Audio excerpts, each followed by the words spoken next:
C'est en regardant un documentaire sur Netflix que j'ai pris conscience que toute ma vie reposait sur un mensonge. J'étais plongée dans un nouveau reportage criminel quand, soudain, j'ai aperçu mon père traverser l'arrière-plan d'une vieille vidéo de scène de crime remontant à 20 ans. « Papa, viens voir ça tout de suite !» ai-je lancé en figeant l'image pile sur son visage. Il est entré dans le salon, et en se découvrant à l'écran, il est devenu blême. « Prends tes affaires, Lee. » On a 10 minutes avant qu'il pige qu'on a été repéré, a-t-il lâché d'une voix que je ne lui connaissais pas. Mais de quoi tu parles? Le cœur battant à tout rompre, je fixais mon père, si anodin d'habitude, qui apparaissait là, à la télé, sur une scène de meurtre d'il y a 20 ans. Déjà, il arrachait les photos accrochées au mur pour les jeter dans la cheminée. Ma mère est sortie de son bureau, l'air agacé, jusqu'à ce qu'elle croise son regard. « Ils ont diffusé les images », a-t-il juste dit, et aussitôt elle a filé à l'étage. J'entendais les tiroirs claquer tandis que je restais clouée sur place, regardant mon père verser de l'essence sur nos souvenirs de famille. « Arrête de rester planté là et attrape ton sac d'urgence sous ton lit », a-t-il ordonné, et c'est là que j'ai vu l'arme dans sa main. Les jambes en coton, je suis montée à l'étage et j'ai trouvé un sac dont j'ignorais l'existence,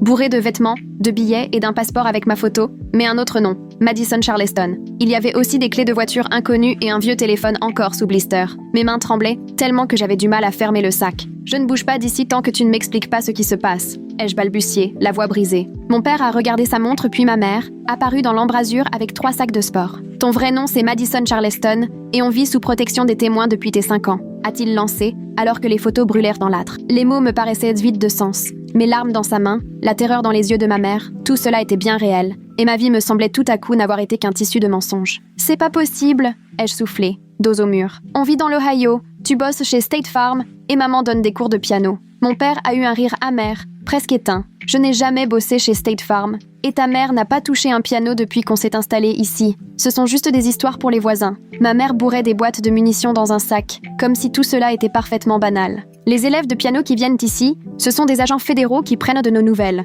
a-t-elle ajouté sans lever les yeux. Le téléphone de ma mère s'est mis à sonner, elle a répondu dans une langue gutturale avant de passer à l'anglais. « On n'a plus aucun contact. On est seuls. Ils ont tué Tyson il y a 1 heure. » Mon père a juré en sortant un revolver d'une boîte de céréales. Je me sentais comme projetée dans un film dont je n'étais même pas l'héroïne. « Combien de temps avant qu'il débarque ?» a-t-il demandé à ma mère. « 20 minutes si on a de la chance. 5 sinon, » a-t-elle répondu avant de me fixer. « Tu sais te servir de ça ?» J'ai secoué la tête, et elle m'a glissé un couteau dans la main. « Alors tu gardes ça et tu restes entre nous, quoi qu'il arrive. Si ces images ont fuité, c'est qu'on nous traque. » Mon père parlait pendant que ma mère faisait reculer la voiture dans le garage. J'ai témoigné contre la mafia serbe pour ces meurtres. Ils me croyaient mort ce jour-là avec la famille Ansel, mais j'ai survécu et aidé la justice à les mettre sous les verrous. Maintenant, ils savent que je suis vivant. L'écran du salon affichait toujours son visage figé, et j'avais la nausée. « Mais pourquoi tu as témoigné ?» ai-je demandé, la mâchoire crispée. « Parce que je les ai aidés à blanchir de l'argent pendant 5 ans et que je savais où ils avaient planqué tous les corps. J'ai eu le choix. J'ai choisi de te protéger. » Mon téléphone a vibré, des messages de ma meilleure amie,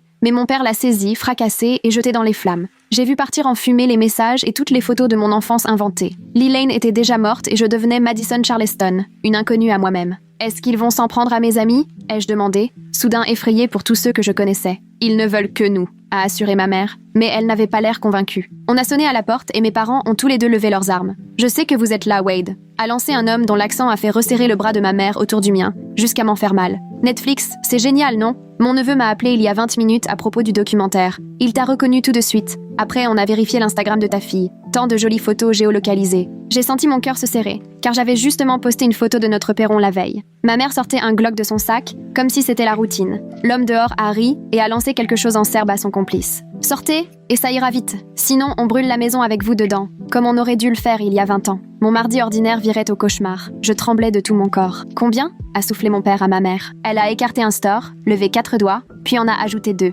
6 personnes étaient là pour nous abattre. « Quand j'ouvre le garage, tu fonces tout droit, quoi qu'il arrive, » a ordonné mon père en me poussant sur le siège conducteur, alors que je n'avais mon permis que depuis 3 mois. Et là, j'ai vu les SUV noirs bloquer les 2 bouts de la rue. Mon père a enclenché l'ouverture du garage et j'ai écrasé l'accélérateur avant même que la porte soit complètement relevée. La voiture a surgi, a arraché la base de la porte et j'ai senti le bois et le métal racler la carrosserie alors qu'on déboulait dans l'allée. Les SUV étaient là, l'un à gauche, l'autre à droite. Des types en noir se sont tournés vers nous, armes au poing. Mon père hurlait « À droite! Tourne à droite !» et ma mère a tiré 2 coups par la fenêtre vers le SUV de gauche. Le vacarme était assourdissant, j'ai hurlé, mais je n'ai pas lâché l'accélérateur. J'ai violemment braqué à droite, et la voiture a sauté sur le trottoir, atterrissant sur la pelouse des voisins. L'herbe était détrempée par la pluie de la veille, et la voiture a rebondi brutalement, nous projetant tous contre nos ceintures. J'ai aperçu les nains de jardin de Madame Patterson tout droit devant, et je les ai percutés de plein fouet, envoyant valser des morceaux de céramique partout. Ma mère a tiré un nouveau coup de feu, et une vitre a volé en éclats derrière nous.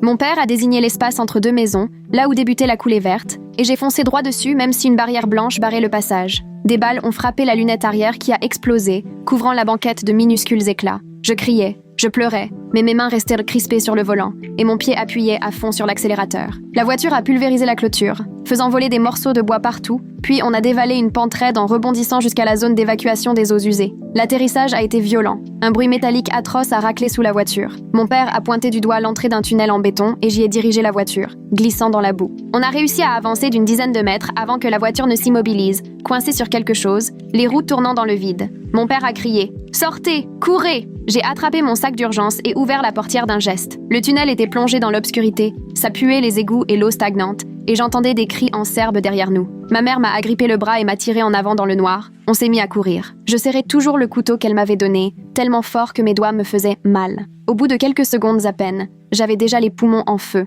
parce que je n'ai jamais été sportif, et je crois que je n'ai jamais eu aussi peur de ma vie. On avançait dans une eau glacée jusqu'aux chevilles, et il faisait si sombre que je ne distinguais rien à part le cercle minuscule de la lampe torche de mon père. Les cris derrière nous se rapprochaient, et j'ai reconnu au moins 2 voix différentes qui résonnèrent dans le tunnel. D'un coup, mon père nous a fait basculer sur le côté dans une alcôve en béton que je n'avais même pas vue, et on s'est collé contre le mur froid et ruisselant. J'essayais de calmer ma respiration, mais ma poitrine se soulevait à toute allure, et j'étais persuadée qu'ils allèrent nous entendre. Ma mère visait l'entrée du tunnel qu'on venait de quitter, arme au poing, et mon père couvrait l'autre côté avec son revolver. Les pas se rapprochaient, j'entendais les hommes se parler dans cette langue dure, puis un faisceau de lampes a balayé notre cachette. J'ai bloqué ma respiration et fermé les yeux comme si ça pouvait me rendre invisible. Les pas sont passés tout près, si près que j'ai senti l'odeur de tabac froid d'un des types.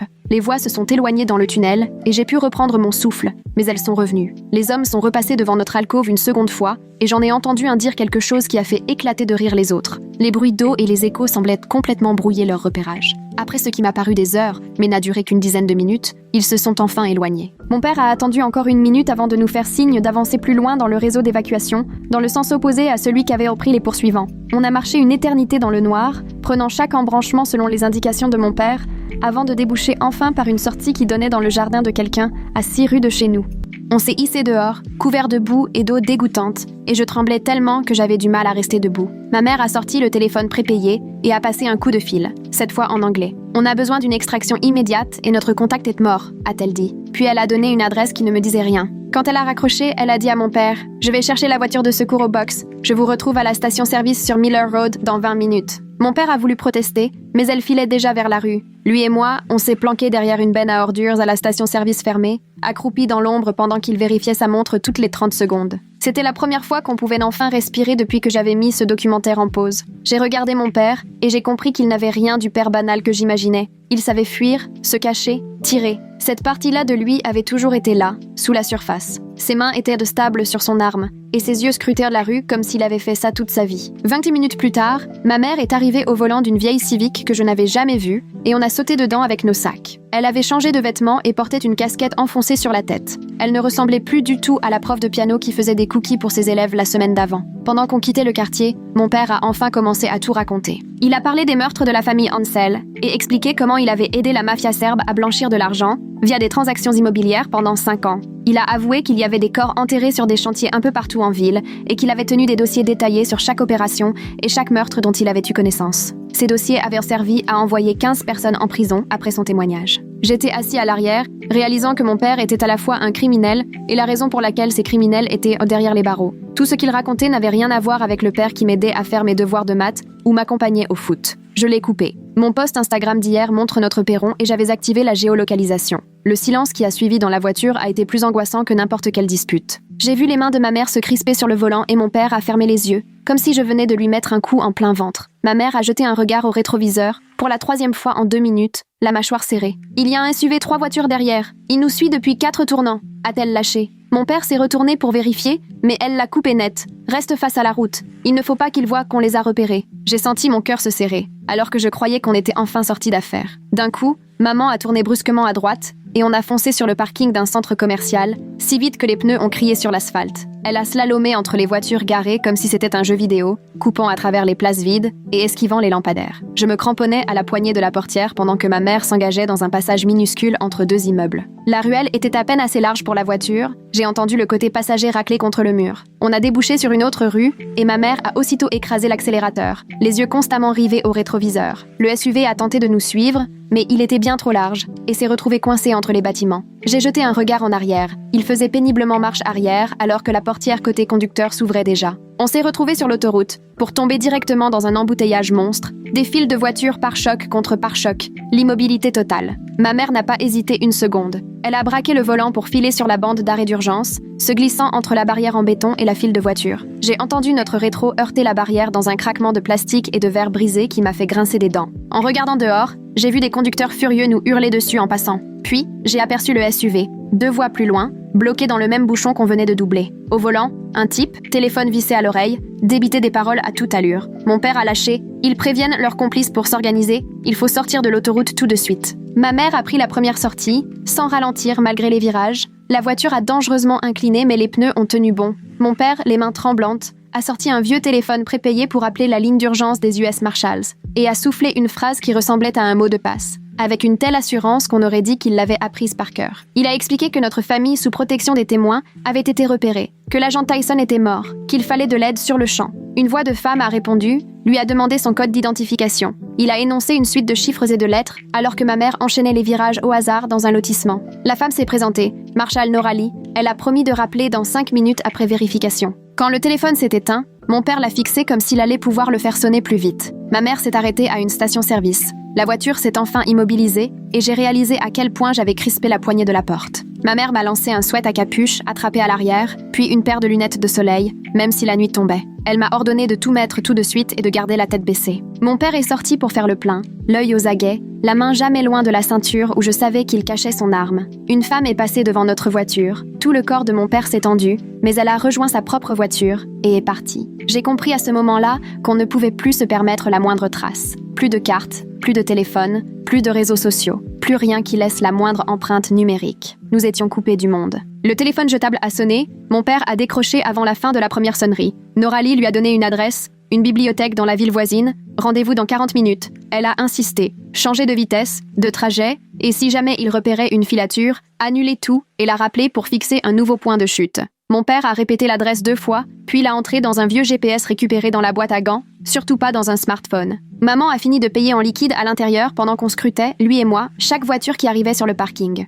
Une berline noire s'est garée quelques places plus loin. Le regard de mon père s'est immédiatement porté sur sa ceinture, mais ce n'était qu'une famille, avec des enfants. À ce stade, je voyais des menaces partout. C'en était devenu insupportable. Sur la route, ma mère s'est mise à parler sans nous regarder. Elle a avoué qu'avant la protection des témoins, elle n'avait jamais été prof de piano. Les soi-disant élèves qui passaient chaque semaine étaient en fait des agents fédéraux venus faire des vérifications sous couvert de leçons. Elle avait bossé dans la sécurité privée à l'étranger. C'est comme ça qu'elle savait manier les armes, parler serbe et conduire comme une casse-cou. Mon père a enchaîné. Ils s'étaient rencontrés en mission de protection en Europe de l'Est. La seule chose vraie dans tout ce qu'on nous avait raconté sur eux. Toutes les histoires de rencontres et de coups de foudre, c'était du pipeau. Même les anniversaires étaient bâtis sur des mensonges. Là, assis à l'arrière, j'ai compris que je ne connaissais absolument pas mes parents. Depuis 17 ans, je vivais avec des étrangers qui avaient juste le visage de mes parents. On est arrivé sur le parking de la bibliothèque pile 40 minutes après l'appel. Près de l'entrée, une banale berline grise, quelqu'un attendait au volant. Mon père nous a dit de rester dans la voiture. Il s'est avancé seul,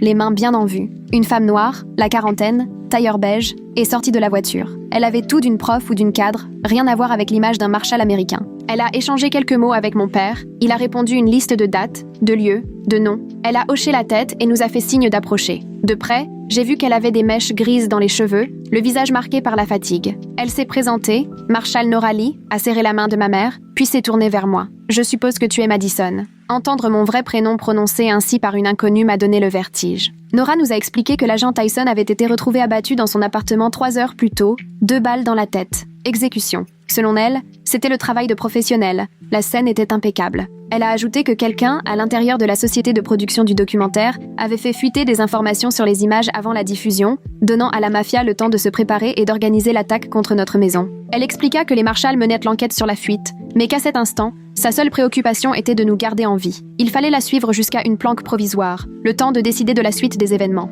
Mon père voulut savoir combien de temps on devrait y rester, mais elle avoua qu'elle n'en avait aucune idée. Tout dépendrait des avancées de l'enquête et de la capture éventuelle de ceux qui nous poursuivaient. Elle nous demanda de prendre nos sacs et de les transférer dans sa voiture. Mon père hésita, et je le vis effleurer l'arme dissimulée sous sa veste. Le regard de Nora ne manqua pas ce geste, et son visage se durcit. Elle lui dit qu'il devait lui remettre son arme avant d'aller plus loin. Mon père refusa sans appel, sa voix montant d'un cran. Pour lui, c'était la seule chose qui nous protégeait, et il n'avait aucune intention de la confier à qui que ce soit. Nora insista qu'elle n'avait pas le droit d'escorter des civils armés. C'était strictement interdit. Le ton monta entre eux, et la dispute prit de l'ampleur, jusqu'à ce que ma mère s'interpose pour calmer le jeu. Elle rappela que Nora était littéralement notre unique planche de salut, et qu'on ne pouvait pas risquer de perdre la protection des fédéraux pour une histoire d'armes à feu. Mon père la regarda comme s'il venait de recevoir un coup en traître. C'est alors que, sans vraiment m'en rendre compte, je me suis entendu dire qu'on n'avait pas le choix, qu'il fallait lui faire confiance. Mes parents se sont tournés vers moi, stupéfaits. J'ai ajouté que la mafia nous avait déjà retrouvés une fois et qu'elle recommencerait si on essayait de s'en sortir tout seul.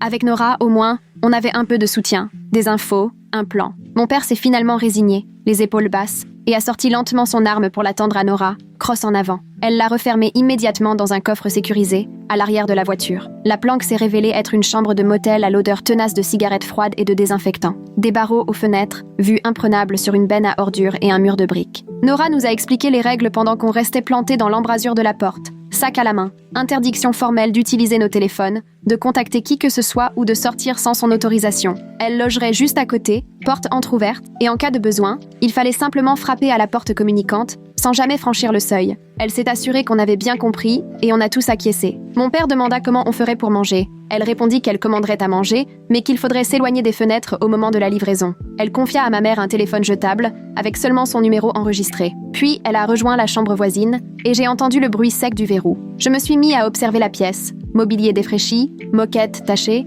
et j'ai compris que c'était devenu ça, ma vie. Plus de maison, plus d'amis, plus d'identité, juste cette chambre de motel sous surveillance, gardée par une agente fédérale de l'autre côté de la porte. Cette nuit-là, impossible de fermer l'œil sur la couverture rêche, imprégnée d'odeur de tabac froid. Mes parents étaient dans l'autre lit, échangeant à voix basse, des paroles dures qui tranchèrent le silence, mon père évoquant la nécessité de nous protéger, ma mère lui répliquant avec amertume qu'il fallait aussi savoir faire confiance. Je fixais les auréoles d'humidité au plafond, sentant monter en moi autre chose que de la peur ou de la confusion. La voix de mon père a pris de l'assurance. Ils avaient gardé des secrets pour mon bien. J'étais plus en sécurité, sans savoir qui nous étions vraiment. Je me suis redressée dans le lit, et ma voix a retenti, plus assurée que je ne l'aurais cru. Je lui ai dit que les mensonges ne faisaient qu'empirer les choses, que si j'avais mis des tags de localisation sur Instagram, c'était parce que personne ne m'avait expliqué que je vivais sous une fausse identité. Un silence pesant s'est installé, et j'ai senti leur regard braqué sur moi dans l'obscurité. Ma mère a voulu parler, mais je l'ai coupée, insistant sur le fait que je méritais de tout savoir, même si la vérité était douloureuse ou compliquée.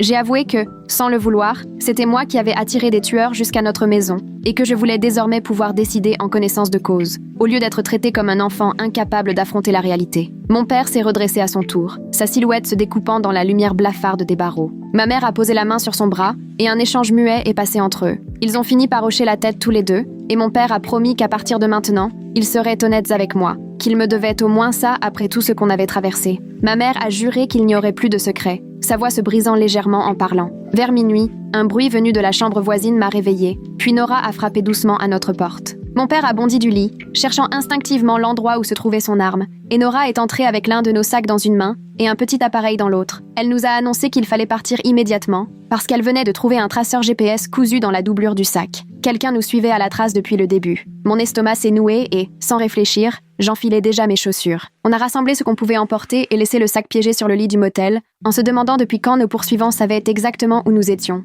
La voiture de Nora était garée derrière le bâtiment, on s'est serré dedans avec encore moins d'affaires qu'avant, juste nos vêtements et l'argent d'urgence que mes parents avaient pas gardé de côté. À ma grande surprise, Nora m'a tendu les clés en me disant de prendre le volant. Je l'ai regardée incrédule après seulement 3 mois de permis et à peine capable de faire un créneau. Elle m'a expliqué qu'il fallait que je m'entraîne à la conduite d'évasion et que le meilleur moyen d'apprendre, c'était de le faire pour de vrai, sous ses instructions. Les mains moites, j'ai démarré et Nora m'a dirigée sur des routes de campagne, me demandant d'accélérer ou ralentir de manière imprévisible, parfois 10 km au-dessus de la limite, parfois en dessous, et de tourner sans signaler. Elle m'ordonnait aussi de surveiller sans cesse mes rétroviseurs, au cas où une voiture tenterait de nous suivre. J'avais peur de perdre le contrôle à chaque instant, mais j'étais aussi soulagée qu'on me considère enfin comme quelqu'un capable d'assumer des responsabilités, plutôt que comme un simple gamin à préserver à tout prix. Chaque fois que je jetais un œil dans le rétro, mon cœur battait la chamade, persuadé de voir surgir des phares derrière nous. Nous roulions sur une route de campagne plongée dans l'obscurité, sans le moindre lampadaire à l'horizon, quand un bruit énorme a résonné et la voiture a brusquement viré à droite. J'ai perdu le contrôle du volant, la voiture est partie en dérapage dans le gravier, et Nora criait qu'il fallait accompagner le mouvement, mais j'étais complètement figée. On a quitté la route pour finir dans un fossé peu profond avant de s'arrêter net contre un poteau. J'ai entendu la tête de ma mère heurter la vitre dans un craquement glaçant qui m'a arraché un cri. J'ai vu du sang couler sur son front, éclairé par les lumières du tableau de bord. Mon père avait déjà enlevé sa ceinture et passé à l'arrière alors que Nora appelait d'urgence pour demander du renfort. J'ai fouillé sous mon siège pour attraper la trousse de secours, mais mes mains tremblaient tellement que j'arrivais à peine à l'ouvrir. Mon père a plaqué une compresse sur la blessure de ma mère et m'a ordonné de la tenir fermement, pendant qu'il vérifiait ses pupilles avec la lumière de son téléphone. Ma mère gardait connaissance et me parlait, ce qui m'a rassurée même si j'étais en larmes, les mains pleines de son sang. Nora a raccroché et nous a rejoints pour examiner la plaie, assurant que ça semblait impressionnant, mais que ça n'était probablement pas aussi grave. Il faudrait juste bien nettoyer. En attendant, assise sur le bord de cette route noire, Nora m'a glissé des choses que mes parents auraient dû me confier depuis longtemps. Elle m'a expliqué que l'accord de protection de mon père n'était plus valable depuis des années. Les marshals étaient passés à autre chose et, sans vraiment s'en rendre compte,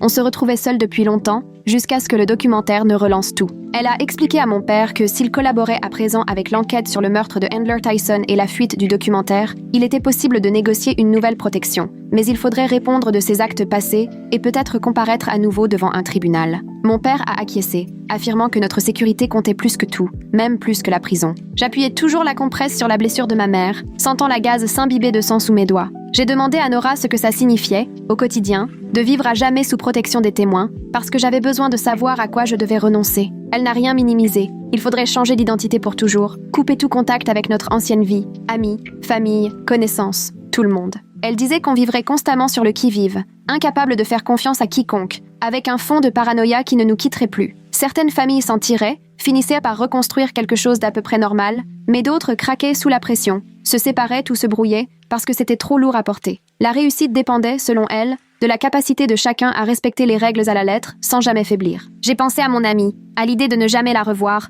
de louper ma remise de diplôme. C'était comme un deuil alors que la personne existe encore quelque part. Le véhicule de secours est arrivé après 40 minutes, une berline banalisée avec des plaques officielles. On a transféré nos quelques affaires, ma mère boitait et mon père la soutenait. Le nouveau motel se trouvait dans une ville dont je n'ai même pas retenu le nom, et j'étais tellement épuisée en arrivant que je tenais à peine debout. La chambre était identique à la précédente, même couverture rêche, même odeur de tabac froid et de produits ménagers. Avant de m'écrouler sur le lit, j'ai vérifié que la coupure de ma mère ne saignait plus, soulevant prudemment la compresse pour vérifier la plaie. Elle m'a serré la main en me disant « Je suis fière de la façon dont tu gères tout ça ». J'aurais aimé la croire, mais la plupart du temps, je ne ressentais plus rien, à part un grand vide. Le lendemain matin, c'est Nora qui m'a réveillée en me secouant l'épaule, son téléphone à la main. Quelqu'un venait de poster sur les réseaux sociaux, prétendant se trouver devant notre ancienne maison, avec des photos de la pelouse brûlée et le ruban jaune de la police barrant ce qu'il restait de notre allée. Les agresseurs commentaient publiquement la publication avec leur vrai compte, liquant et laissant des messages comme s'ils n'avaient rien à craindre. Nora a dit « Ça prouve qu'ils n'ont pas peur, ni de la police, ni des conséquences ». Je regardais ces images de ma maison détruite avec une boule dans la gorge. Tout ce que je possédais était parti, chaque preuve de mon existence sous le nom de Lee Lane pendant 12 ans avait disparu. J'ai eu une idée et j'ai suggéré à Nora,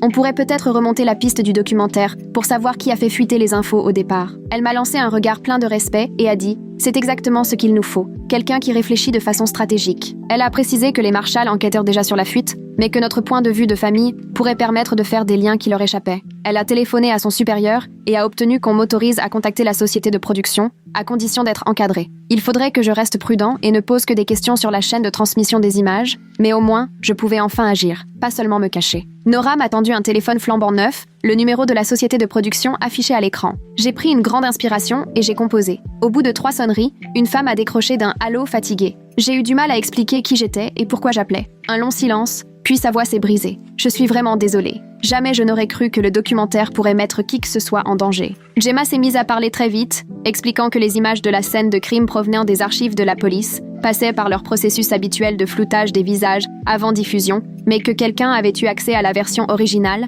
non censurée, avant le passage au montage. Elle semblait vraiment bouleversée et n'arrêtait pas de s'excuser pendant que je restais plantée là, le téléphone de Nora à la main, à essayer de comprendre si ces infos allaient vraiment pouvoir nous aider. Nora m'a fait signe de passer en haut-parleur, et Gemma a expliqué que les images étaient repassées par 3 boîtes de montage différentes avant la version finale, ce qui voulait dire qu'une bonne douzaine de personnes avaient eu accès aux fichiers bruts à un moment ou à un autre. Elle a promis d'envoyer à Nora tout le dossier sur la chaîne de conservation de ce segment précis, et je l'entendais déjà pianoter sur son clavier pendant qu'elle parlait, comme si elle retrouvait les documents en direct. Quand j'ai raccroché, je me suis sentie encore plus mal que tout à l'heure, parce que je réalisais combien de fois il aurait suffi que quelqu'un parle pour qu'on retrouve notre trace. J'ai regardé Nora et j'ai fini par avouer, c'est moi qui leur ai facilité la vie. De toute façon, à force de poster ma position sur Instagram, même hier avec une photo prise sur notre perron. Nora a posé son café et m'a dit « Oui, tu as fait une erreur, mais tu as 17 ans. C'était aux adultes autour de toi de t'apprendre à protéger notre adresse. Tu ne peux pas porter tout ça sur tes épaules. » Mon père est sorti de la salle de bain, livide, et a demandé « Qu'est-ce qu'a dit la productrice ?» Ma mère, installée sur le lit, refaisait son pansement à la cheville. Nora a exposé un plan pour nous emmener au tribunal fédéral, où on serait en sécurité le temps qu'ils organisent notre protection avec la police locale et le FBI. Mon père s'est tout de suite raidi. Je n'aime pas l'idée d'entrer dans un bâtiment administratif. J'ai l'impression qu'on va complètement perdre la main sur la situation. Ma mère l'a regardé et a répondu « Le contrôle, on l'a perdu dès que ce documentaire a été mis sur Netflix. Il faut accepter l'aide de ceux qui savent gérer ce genre de choses. » On a refait nos valises en vitesse et on s'est entassé dans la berline de Nora. J'ai pris le volant parce qu'elle disait qu'il fallait que je m'entraîne aux manœuvres d'urgence. L'autoroute était blindée à cause du trafic du matin et j'essayais de garder mon sang-froid en me glissant sur la voie du milieu, quand tout à coup, 2 voitures se sont portées à notre hauteur, une de chaque côté. Nora a tout de suite pigé que c'était une attaque coordonnée et m'a lancé des instructions rapides pour accélérer et me faufiler dans une brèche entre les voitures devant. J'ai appuyé à fond sur l'accélérateur et je me suis engouffrée dans un espace à peine suffisant, entendant le crissement du métal quand les rétros se sont arrachés contre les autres véhicules. L'une des voitures a tenté de nous suivre, mais elle a percuté une autre voiture et a dérapé en traversant 2 voies,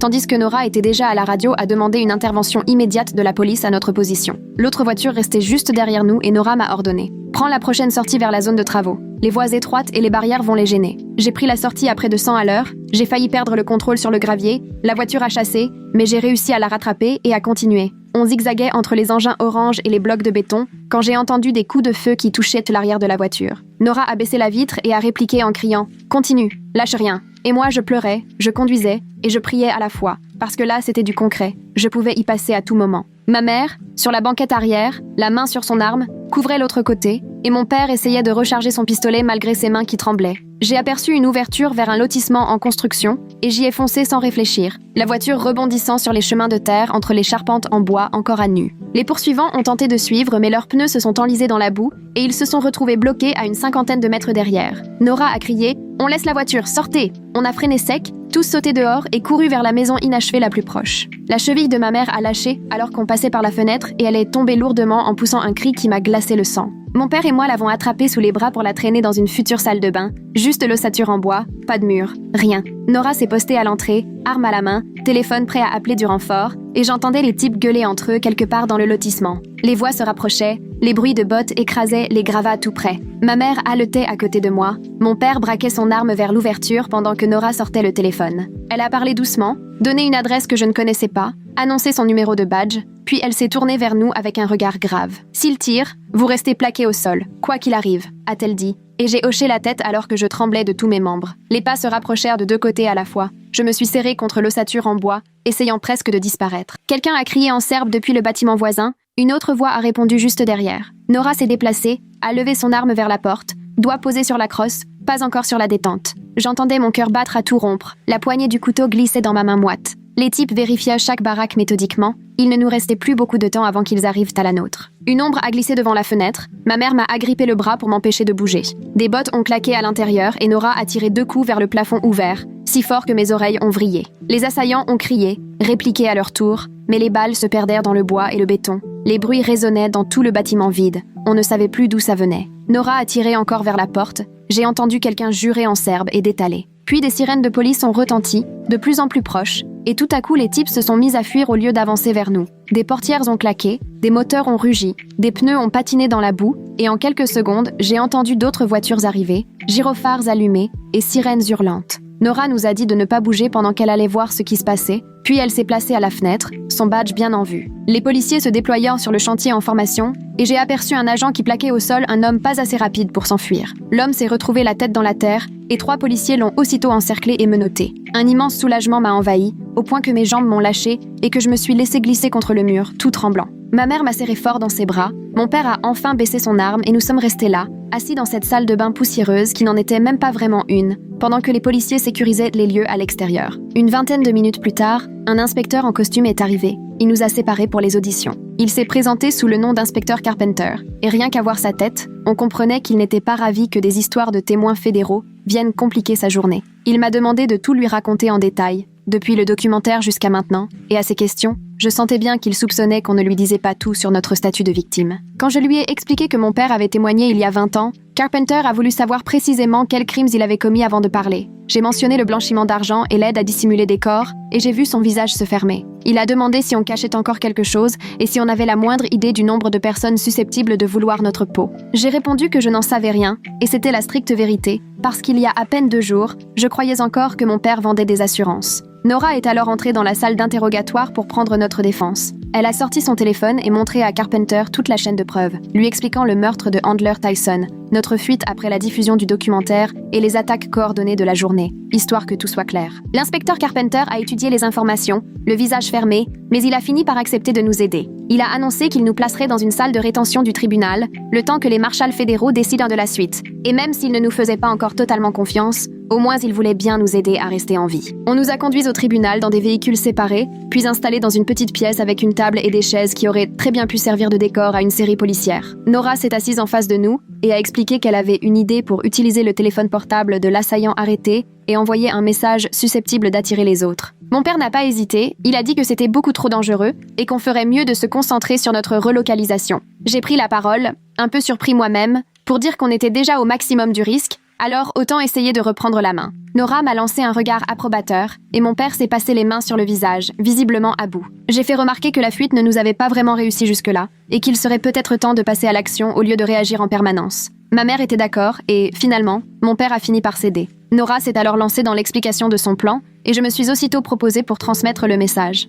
Mais Nora a coupé court. Hors de question, a-t-elle lancé. J'ai essayé de protester, disant que j'étais déjà impliquée et que je voulais aider, mais elle a tenu bon. Mettre un mineur en danger, pour elle, c'était non négociable. Et même si j'étais frustrée, je savais qu'elle avait raison. Mon père avait l'air soulagé, ma mère m'a pris la main, fière de mon initiative mais soulagée que Nora ait refusé. Finalement, Nora a sorti sa tablette, ouvert mon ancien compte Instagram et on s'est mis à préparer ensemble une story avec une fausse localisation. On a choisi un café à l'autre bout de la ville et fait semblant que j'y étais, en utilisant une vieille photo de mon portable qui ne trahissait pas la date. L'équipe de Nora surveillait les alentours du café pour repérer toute activité suspecte et on gardait un œil sur le compteur de vue qui grimpait lentement. J'avais les mains qui tremblaient, l'impression d'être un appât, même sans être sur place. 30 ou 40 minutes plus tard, le nombre de vues a explosé et Nora a reçu un appel de son équipe. Un véhicule correspondant à la description de l'assaillant venait d'entrer sur le parking du café. Les caméras avaient capté la plaque d'immatriculation sans flou. L'inspecteur Carpenter est revenu dans la salle et a annoncé qu'il allait demander un mandat pour obtenir le dossier de location. Et j'ai ressenti ce mélange étrange de peur et de fierté en voyant que notre plan portait ses fruits. La plaque était liée à une agence du centre-ville, et 20 minutes plus tard, Carpenter avait le nom du locataire et commençait à coordonner avec d'autres services pour remonter toute la filière. Mon téléphone a vibré dans ma poche et j'ai sursauté, avant de me rappeler qu'il s'agissait du portable de secours de mon sac d'urgence. Pas mon vrai téléphone que mon père avait détruit. Nora l'a pris, a répondu, puis me l'a tendu en disant que c'était Gemma, la productrice, qui rappelait. Sa voix était tendue, pleine de culpabilité. Elle disait être prête à repousser le prochain épisode du documentaire et à ajouter des avertissements sur les conséquences imprévues. Ça paraissait bien dérisoire vu tout ce qui venait de se passer, mais c'était déjà ça. Je l'ai remerciée, lui ai dit que je savais qu'elle n'avait jamais voulu tout ça, et elle m'a promis de coopérer pleinement avec l'enquête pour retrouver la source des fuites. En raccrochant, j'ai réalisé que c'était la première fois depuis 2 jours que quelque chose se déroulait à peu près normalement. Et même si ça ne réparait rien, j'ai eu la sensation qu'un tout petit bout de ce cauchemar venait d'être pris en main. J'ai vérifié le téléphone jetable pour la 3e fois en 10 minutes. Toujours aucun message de Nora ni de Carpenter à propos de ce qui se passait dans notre ancienne maison.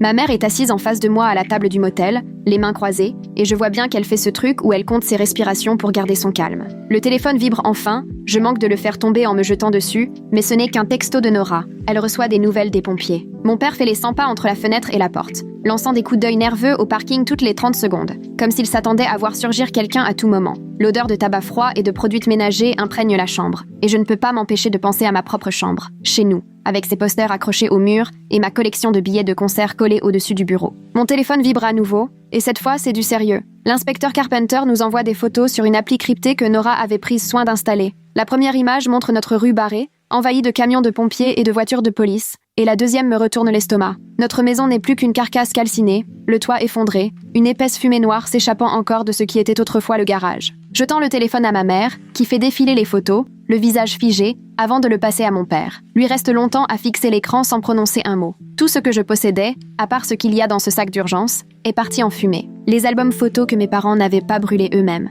tous mes vêtements, mon ordinateur avec tous mes devoirs, l'éléphant en peluche qui m'accompagnait depuis mes 5 ans. Je pense à mes albums de fin d'année, couverts de signatures et de petits mots écrits dans les marges, la seule preuve que Lilane avait existé, même si tout cela était faux, et maintenant, il ne reste rien. Mon père s'assied lourdement sur le lit et enfouit sa tête dans ses mains. Je comprends alors que ce n'est pas seulement la perte de nos affaires qui le touche. C'est la fin de la vie qu'on s'était inventée pendant 12 ans. Les agresseurs ont tout détruit, brûlé volontairement pour qu'il ne reste rien de nous, pour bien nous faire comprendre qu'ils pouvaient tout réduire à néant. Et c'est réussi, car à cet instant, j'ai l'impression d'avoir été effacée, moi aussi. Cette fois, l'inspecteur Carpenter appelle au lieu d'envoyer un message, et Nora met le haut-parleur pour que tout le monde entende. Il explique qu'ils ont obtenu le mandat plus rapidement que prévu grâce au lien entre le meurtre de Handler Tyson et notre dossier, et que son équipe a fouillé un box de stockage loué au nom de l'un des agresseurs il y a à peine 2 heures. À l'intérieur, ils ont découvert du matériel de camping, des vivres, plusieurs téléphones prépayés encore sous blister, des caisses de munitions, un ordinateur portable rempli de photos de surveillance et des plans de notre quartier,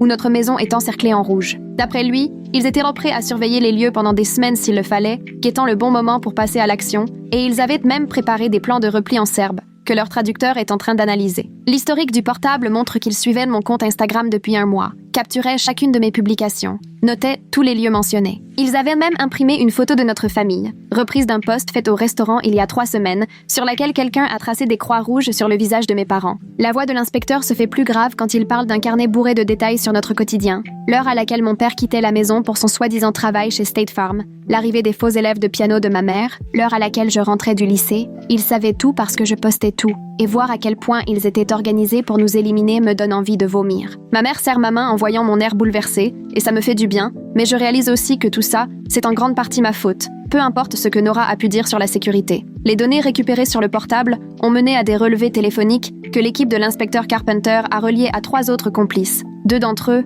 ont d'ailleurs été arrêtés ce matin, alors qu'ils tentèrent de quitter l'État. Ils sont actuellement en détention, sans possibilité de libération, et le détective pense qu'ils finiront par craquer en voyant le nombre de preuves réunies contre eux. Mais il ajoute que le chef, Alex Yates, n'a pas été arrêté et qu'on ne retrouve sa trace dans aucun relevé ni dans aucun contrat de location. Nora se penche un peu en avant et demande s'ils ont pu l'identifier autrement. L'inspecteur confirme que c'est le neveu qui a reconnu mon père dans un documentaire, après avoir vu des posts sur les réseaux sociaux où il s'en vantait. Le neveu a même partagé une capture d'écran du documentaire, entourant le visage de mon père, avec une légende en serbe signifiant « Enfin retrouver le traître ». Et ce message a été relayé sur plusieurs comptes liés à l'organisation. Mais Yates, lui, est suffisamment rusé pour ne jamais utiliser de téléphone traçable ni mettre son nom nulle part. C'est probablement lui qui tire les ficelles en restant totalement invisible. Mon père demande alors à quel point Yates est dangereux comparé aux autres, et l'inspecteur marque un temps avant d'expliquer que Yates a un lourd casier en Serbie pour violence et qu'il était suspecté d'au moins 3 meurtres avant de s'installer aux États-Unis il y a 5 ans. Le silence qui s'installe dans la chambre du motel est glacial. Je vois la mâchoire de mon père se contracter, comme s'il luttait pour ne pas laisser paraître sa peur. Nora tente de relativiser. La seule bonne nouvelle, c'est qu'avec la plupart de ses complices sous les verrous, Yates n'a plus beaucoup de ressources ni de soutien. Ça pourrait le rendre plus dangereux. Ou alors, plus prudent. Elle raccroche avec l'inspecteur Carpenter et s'installe à table face à mon père, le visage grave. Elle explique que l'enquête en cours sur le meurtre de Handler Tyson et les attaques contre nous offre à mon père une nouvelle chance de coopérer en tant que témoin, ce qui pourrait déboucher sur une autre protection des témoins pour nous tous. Mais elle précise bien que cela impliquerait que mon père réponde à des questions sur ses premières activités de blanchiment d'argent et qu'il pourrait, cette fois, écoper de poursuites ou de conséquences qu'il avait jusque-là évitées. Les procureurs fédéraux exigent désormais un récit exhaustif de tout ce qu'il a fait en 5 ans en travaillant pour la mafia serbe, y compris des détails qu'il aurait pu omettre lors de sa première déposition. Mon père, qui paraît soudain bien plus vieux, écoute en silence, les rides creusées autour des yeux, les épaules voûtées. Il finit par demander ce qui se passera s'il refuse de coopérer, et Nora ne tourne pas autour du pot. Dans ce cas, on vous laissera seul, sans protection fédérale, et Yates finira par vous retrouver. Ma mère tend la main à travers la table pour saisir celle de mon père, qui la regarde longuement,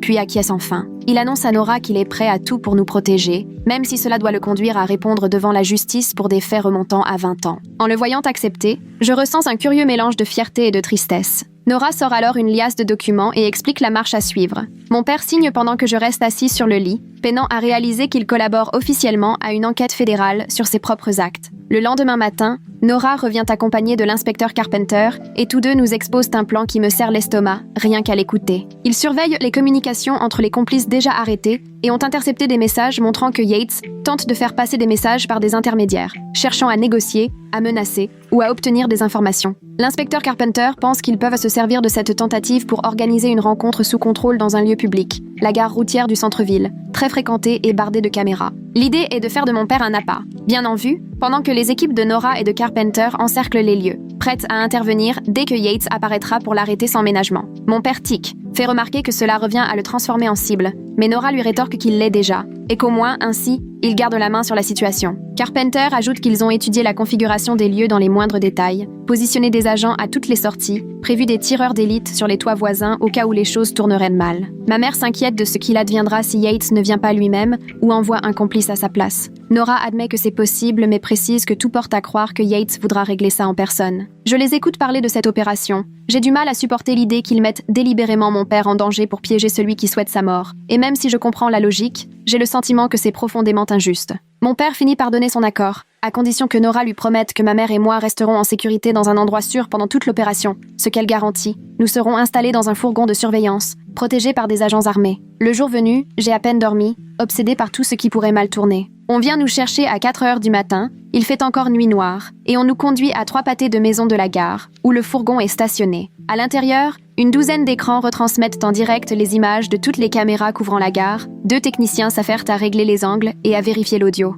Ma mère et moi nous serrons à l'arrière, et Nora nous équipe de casques pour qu'on puisse suivre les échanges radio entre tous les agents sur le terrain. Je fixe l'un des écrans qui montre mon père franchissant la porte de la gare à 6h30 précise, pile à l'heure convenue, équipé d'un micro pour qu'on puisse entendre tous ses propos. Je le trouve terrifié, mais résolu alors qu'il s'installe sur un banc près du guichet, et je serre la main de ma mère à m'en faire mal. Le technicien zoome sur son visage. Je distingue les perles de sueur sur son front, bien qu'il fasse froid dehors, et ma mère souffle, il va s'en sortir. Dans mon casque, Nora confirme que tout le monde est en place. Je compte au moins 8 agents qui font leur rapport depuis différents points stratégiques. À 6h45, un homme entre, et je comprends tout de suite que c'est Yates, car je vois mon père se raidir d'un coup. Yates est flanqué de 2 types. Il s'avance lentement, et je le vois dire quelque chose qui fait pâlir mon père. L'audio capte la voix de Yates. Il parle anglais avec un accent à couper au couteau. Tu aurais mieux fait de rester mort. Là, tout bascule. Yates sort une arme de sa veste. Ma mère hurle dans la radio, et des coups de feu éclatent. Des agents surgissent de partout. Je scrute les écrans à la recherche de mon père au milieu de la panique. Un agent s'effondre en se tenant l'épaule,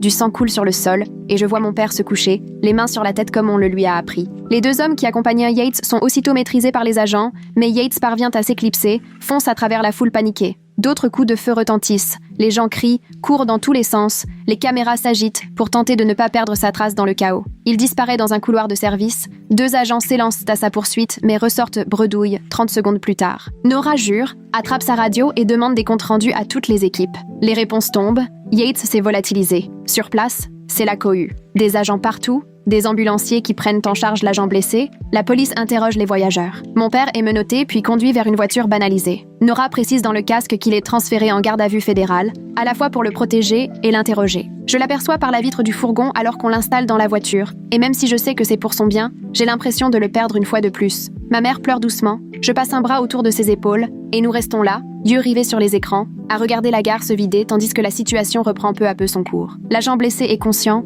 il parle avec les ambulanciers, un vrai soulagement, mais la fuite de Yates nous laisse sur le qui-vive. Nora monte à l'arrière du fourgon, visiblement frustrée et en colère que Yates ait réussi à s'échapper, et s'excuse pour la tournure des événements. Elle nous assure que toutes les forces de l'ordre de la région sont à ses trousses, et qu'avec sa photo partout dans les médias et ses complices sous les verrous, il n'aura pas l'occasion d'aller bien loin. L'inspecteur Carpenter rejoint le fourgon 1 heure plus tard avec des nouvelles concernant les arrestations et les chefs d'inculpation. Les 2 hommes arrêtés avec Yates sont en garde à vue et réclament déjà des avocats, tandis que l'agent blessé est à l'hôpital. Son état est stable et sa blessure à l'épaule devrait guérir sans séquelles. Ils ont retrouvé l'arme de Yates sur les lieux, ramassé des douilles, récolté d'autres éléments de preuve, et le lieutenant Carpenter affirme que la police scientifique passe tout au peigne fin pour monter un dossier en béton. Il assure la coordination avec les procureurs fédéraux pour lancer des poursuites contre tous les agresseurs interpellés, et ensemble, ils s'efforcent de rattacher chaque indice au meurtre de l'agent Handler Tyson grâce aux analyses des relevés téléphoniques et aux preuves médico-légales. Certes, la justice n'est pas totalement rendue puisque Yates court toujours dans la nature, mais au moins, la plupart de ses complices ne sont plus en liberté. Nora nous explique que le dossier est suffisamment solide pour que les procureurs tablent sur des accords de plaidoyer de la part de la majorité des suspects, qui préféreront sans doute collaborer plutôt que de risquer un procès, ce qui devrait permettre de recueillir encore plus de témoignages et d'éléments à charge. Ma mère demande ce qu'il va advenir de nous à présent, et Nora lui répond que nous resterons sous protection le temps que la chasse à Yates se poursuive et que l'arrangement avec mon père soit finalisé. Je m'appuie contre la paroi du fourgon, ferme les yeux, harassée, effrayée, mais soulagée malgré tout de savoir que certains de ceux qui voulaient être notre mort sont enfin sous les verrous. Pendant l'heure qui suit, Nora enchaîne les appels tandis que nous attendons, et je l'entends plaider notre cause auprès de juges et de procureurs pour obtenir des mesures de protection et organiser notre garde. Elle obtient finalement une ordonnance d'urgence interdisant à toute personne liée à l'organisation serbe de s'approcher à moins de 150 mètres de ma mère ou de moi, et elle précise que le moindre manquement entraînera une arrestation immédiate, quels que soient les autres motifs d'inculpation. Le policier est hors de danger à l'hôpital, et selon les ambulanciers qui informent Nora, sa blessure à l'épaule devrait bien se remettre, ce qui atténue légèrement la culpabilité que je ressens face à tout ce qui est arrivé. Nora prend en main notre transfert vers un appartement sécurisé pendant que l'enquête se poursuit et que la traque de Yates continue, en nous promettant que ce lieu sera bien plus agréable que les motels dans lesquels nous nous cachions jusque-là. Nous passons ensuite par un centre médical où un médecin ausculte enfin sérieusement la cheville de ma mère. Elle est très foulée, mais pas cassée. On la lui immobilise dans une attelle rigide et on lui remet des béquilles. L'avoir peinée à rester debout sur une seule jambe rend la situation d'autant plus réelle. Nous restons silencieux un moment dans le cabinet déserté par le médecin et tout à coup, ma mère éclate en sanglots, secouée de larmes qui me font bien plus peur que les armes. Elle s'excuse pour toutes ces années de mensonges, pour ne pas m'avoir mieux préparée au risque que notre couverture tombe, et je suis incapable d'articuler la moindre réponse. Alors je me contente de lui prendre la main et de la laisser pleurer. Elle répète qu'elle pensait pouvoir nous garder en sécurité, qu'elle voulait me préserver pour que j'aie une enfance normale, et je lui réponds que je comprends, même si je lui en veux encore pour tout ce qu'elle m'a caché. Plus tard, Nora nous montre un article sur son téléphone. Gemma, la productrice, vient de publier un communiqué officiel. Elle y évoque les conséquences inattendues du documentaire et annonce que Netflix met en place de nouveaux protocoles pour garantir l'anonymat des témoins dans leurs archives vidéo. Elle accepte aussi de flouter davantage d'éléments reconnaissables sur nos images et de supprimer toute donnée de localisation lors des prochaines diffusions de l'épisode. Cela ne répare pas ce qui s'est passé, mais au moins, cela évitera peut-être à d'autres familles de traverser la même épreuve. Et j'apprécie que Gemma ait eu la décence d'assumer au lieu de se défausser. Le soir venu, Nora nous conduit jusqu'à notre appartement temporaire, dans un immeuble sans charme, truffé de caméras et doté de portes blindées. L'intérieur est sommairement meublé, un peu comme une chambre d'hôtel, mais c'est propre, calme, et surtout, personne ne cherche à nous tuer ici. Assise à la table de la cuisine avec nous, Nora nous explique les démarches à suivre pour obtenir de nouvelles identités et changer de région. Cette fois, elle me demande franchement où j'aimerais vivre et ce que je voudrais étudier, me parlant enfin comme si mon avis comptait pour la suite. Je lui dis que je voudrais habiter dans un endroit où il y a de vraies saisons, peut-être près d'une université pour pouvoir suivre des cours, et elle prend note de tout cela, comme si mes envies avaient vraiment de l'importance. Le lendemain matin, Nora organise une visioconférence surveillée avec mon père, retenu dans un centre fédéral. Son visage fatigué, marqué par le temps, apparaît à l'écran, vêtu d'une combinaison orange qui rend tout plus concret encore. Il s'excuse, sans chercher à se justifier, pour ses actes passés et pour m'avoir caché la vérité toutes ces années. Je lui explique que j'ai besoin de temps pour encaisser, mais que je ne veux pas couper les ponts, et nous nous mettons d'accord pour essayer de reconstruire une relation sur des bases plus honnêtes, avec des règles claires. Il demande des nouvelles de ma mère, je lui raconte sa blessure, et la voir grimacer même à travers l'écran me serre le cœur. Nous ne parlons qu'un petit quart d'heure, Nora nous précisant que c'est la durée maximale autorisée, et à la fin de l'appel, je me sens vidé mais un peu plus léger. L'après-midi, le lieutenant Carpenter appelle Nora pour faire le point sur les agresseurs arrêtés. Aucun n'a obtenu la liberté sous caution, le risque de fuite étant jugé trop élevé, tout comme la gravité des accusations, notamment la conspiration en vue de commettre un meurtre. Alex Yates, lui, reste introuvable, mais des mandats fédéraux ont été lancés contre lui et les forces de l'ordre de plusieurs États sont mobilisées pour le retrouver. Carpenter ajoute qu'une enquête est en cours sur ses finances et ses proches afin de repérer sa planque. Une fois l'appel terminé, ma mère me fait asseoir et m'avoue que, par peur, elle ne m'a jamais tout dit sur sa formation et ses compétences, espérant que cela n'aurait jamais d'importance. Elle m'explique avoir travaillé pour une société de sécurité privée à l'étranger avant de rejoindre le programme de protection des témoins, qu'elle maîtrise des choses qu'elle ne m'a jamais révélées et me promet désormais une transparence totale sur son passé, ses aptitudes et les menaces potentielles. Je lui dis que l'honnêteté est la seule manière pour nous d'avancer. Elle acquiesce et me serre la main. Les 2 jours suivants, Nous vidons les dernières affaires de nos boxes de stockage et nous effaçons toute trace numérique avec l'aide d'un spécialiste envoyé par les US Marshals. Il m'apprend à supprimer proprement mon compte Instagram, à effacer les données en cache et les anciennes publications. Je regarde défiler des années de photos qui s'effacent peu à peu de l'écran, avec la sensation étrange de faire mes adieux à une version de moi-même qui, au fond, n'a jamais vraiment existé. Toutes ces images de Lee Lane lors des fêtes d'école, des anniversaires ou de simples instants du quotidien reposaient sur des mensonges. Aujourd'hui, tout s'est évaporé. Le spécialiste nous accompagne aussi pour fermer nos comptes mail, effacer nos traces dans différentes bases de données, et, à la fin du 2e jour, c'est comme si Lee Lane n'avait jamais été là. Au matin du 5e jour, je me réveille dans l'appartement sécurisé et je trouve Nora déjà dans la cuisine, en train de préparer du café. Pour la première fois, elle m'appelle Madison, pas Lee, et me demande si je me sens prêt à commencer la procédure de relogement. Je prends une grande inspiration, je réponds oui, et c'est là que je comprends que, même si la peur me tenaille, que la colère me serre le cœur et que je pleure la vie que j'ai dû laisser, je suis encore debout et je continue d'avancer. Ma mère est vivante, mon père est en sécurité sous protection, et la plupart de ceux qui ont cherché à nous détruire sont désormais derrière les barreaux. Yates court toujours quelque part, mais jusque-là, on a tenu le coup. Et ça doit compter pour quelque chose. Nora sort les documents pour nos nouvelles identités et commence à détailler la suite des opérations. Je m'efforce de me concentrer sur ses explications au lieu de ressasser tout ce qu'on a laissé derrière nous. C'est ma vie maintenant, et il va falloir que j'apprenne à la construire, un choix après l'autre. Voilà, c'était ma réalité du jour. Merci de m'avoir écouté, ça me touche vraiment de savoir que vous êtes là, à l'autre bout de l'écran. J'espère que ce moment vous aura apporté un sourire, même fugace. Si le cœur vous en dit, abonnez-vous, et continuons à partager ces petits bouts de vie ensemble.